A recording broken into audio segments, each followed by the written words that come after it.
Welcome back to the channel, Battlefielders. I have an absolutely amazing announcement today. Battlefield 2042 is going to support crossplay. This is a question I've had weighing over me. Are they going to keep up with the times? Is this going to happen? Is it going to be post-launch? How's this going to go? We're going to answer those questions in today's video. We're going to talk about crossplay, cross-commerce, cross-progression, and even talk about how you can sign up and be eligible to possibly participate in some of these activities. So thank you guys for clicking on this video. Appreciate you watching. We're going to dive right into this information, and a link to this article will be located down in the description below for you to sign up for what I'm about to mention, and that is the EA playtesting. Now, throughout some of their settings, you've always been able to opt into some of their emails and some of their activities, so generally a lot of the people in the community will get invites to alpha for some of the EA games, and this is no different. So if you want to possibly be eligible and chosen at random, feel free to sign up for it, and maybe you can participate and give feedback. Now, next up, we have the actual information regarding crossplay. We don't have a date, but the fact that they are testing some sort of functionality with a technical playtest means they're getting close. Could we see this at launch? Maybe. Realistically, I think we're seeing it probably 3 to 6 months after launch, but that's just my guess. What do I know? They say we'll test a subset of crossplay functionality during this technical playtest. This means during this test, PC, Xbox Series X and S, and PlayStation 5 consoles will be able to test playing together. Sorry, Xbox One and PlayStation 4 consoles, you're not allowed for this test. Crossplay in Battlefield 2042 beyond the technical playtest.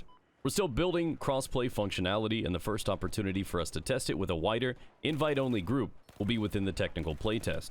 Right now, we'd like to give you an understanding of what we're looking to achieve as final functionality beyond the technical playtest, so here's an overview of what you can expect that to look like. It's broken down into 2 segments.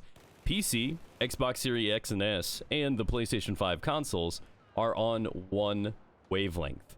On the other side, Xbox One and PlayStation 4 players can play together. The reason for this is probably likely due to hardware restrictions and limitations, where they're just not going to be able to merge together because of player activity, player count, so on and so forth. And it does mention that PC players and console players can opt out from playing together. If that's something you want to do, you can do that. So feel free to leave your comments down below. I know that's a hot topic. Do you like the idea of opting in and out? Is that important to you? And why do you like that? So let me know down in the comment section how you feel about that. Moving over to cross-progression and cross-commerce. Alongside crossplay, we're also building cross-progression and cross-commerce for Battlefield 2042, which will be shared across all platforms and travel with you wherever you go. For example, your unlocked progress and purchases in your PlayStation copy of the game will carry over to Xbox and PC version, or vice versa. We've seen this in a couple games modern, live services like Destiny, so on and so forth, where you can buy something or a cosmetic and it can work anywhere.